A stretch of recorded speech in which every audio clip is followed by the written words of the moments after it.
Major general A के सिवाच, आपके पास ये समझने आ रहा हूं क्योंकि ज्यादातर लोग जाहिर है उतना अंदर नहीं देख पाते, उतनी परतें नहीं समझ पाते। मैं आपसे ये समझना चाह रहा हूं कि जो कुछ दिखाई दे रहा है, ये प्रॉब्लम्स, इनका नासूर बनते जाना, बड़ी ताकतों का भी साथ में खड़ा दिखना, लेकिन ये नासूरों का फिर भी रिश्ते रहना, कहीं इसमें कुछ हिडन इंटरेस्ट्स हैं जो इनको भरने नहीं देते, इन नासूरों को ठीक नहीं होने देते, या प्रॉब्लम्स इतनी इतनी इतनी पेचीदा हैं इनको हल होने में टाइम लगेगा?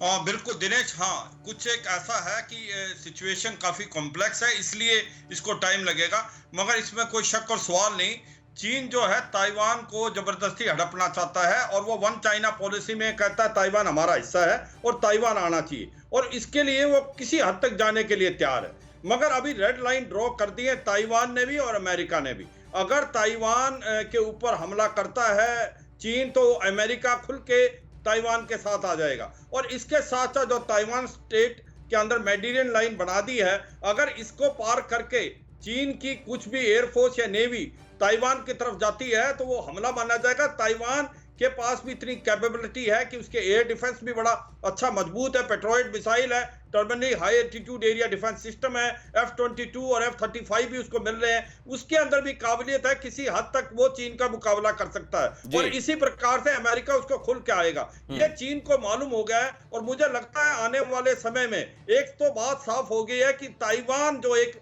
बहुत बड़ी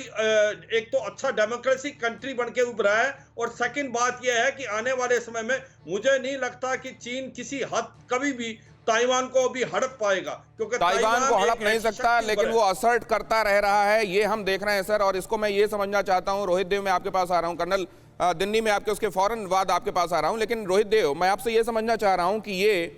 क्या अब विश्व में तमाम देशों को जिन्होंने अभी तक या तो अपनी अप्रोच को बहुत क्लियर नहीं किया है या अभी तक वन चाइना पॉलिसी की मुखालफत नहीं की है, क्या अब ये वक्त आ गया है सर कि ताइवान वाले मसले को रिकॉग्नाइज करते हुए, ताइवान की सॉवरेनिटी को रिकॉग्नाइज करते हुए अब इस वन चाइना पॉलिसी को खारिज किया जाए और बताया जाए चीन को कि उसकी हैसियत, उसकी औकात अब इस बदले दौर में क्या है?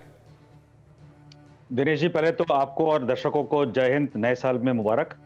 मैं ये बोलना चाहता हूं कि आप कूटनीतिक तौर पे देखें पिछले 2.5 महीने में क्या हुआ है। जब से 2+2 मीटिंग हुई है हिंदुस्तान की और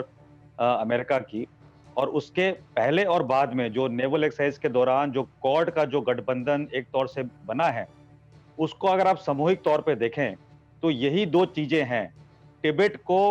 एक अहमियत देना और ताइवान को एक इंडिपेंडेंस की अहमियत देना। मैं खुद गवर्नमेंट टू गवर्नमेंट कमेटी पे बैठता हूं ताइवान के साथ, और इतना ही बताना दर्शकों के लिए काफी होगा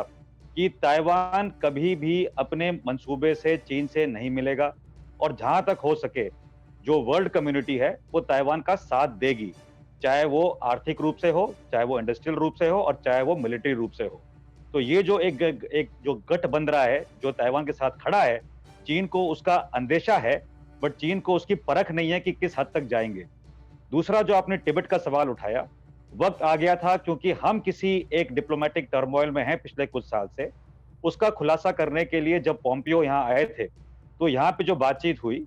उसके अधीन ही आप देख रहे हैं कि ये जो ट्रंप का रुख है, और आपने कहा जाते या आते जो भी है उनका रुख, ये रुख एक सक्रिय रूप है। और आप देखेंगे आगे जो ये एजर्शंस हैं वर्ल्ड कम्युनिटी के, दोनों तिब्बत में और ताइवान में और कुछ जगह और हैं, वो काफी प्रतिष्ठित रूप से सामने आएंगे, उजागर होंगे। और जो भूमिका अमेरिका निभा रहा है वो एक तरह से महत्वपूर्ण इंफॉर्मेशन दी है। कर्नल रोहित देव आपको ये बता रहे हैं कि वो खुद उन बातचीतों में शामिल हैं जहां पर ताइवान को लेकर मसले तय होते हैं, और उन्होंने जो जानकारी आपके लिए दी है, दर्शकों के लिए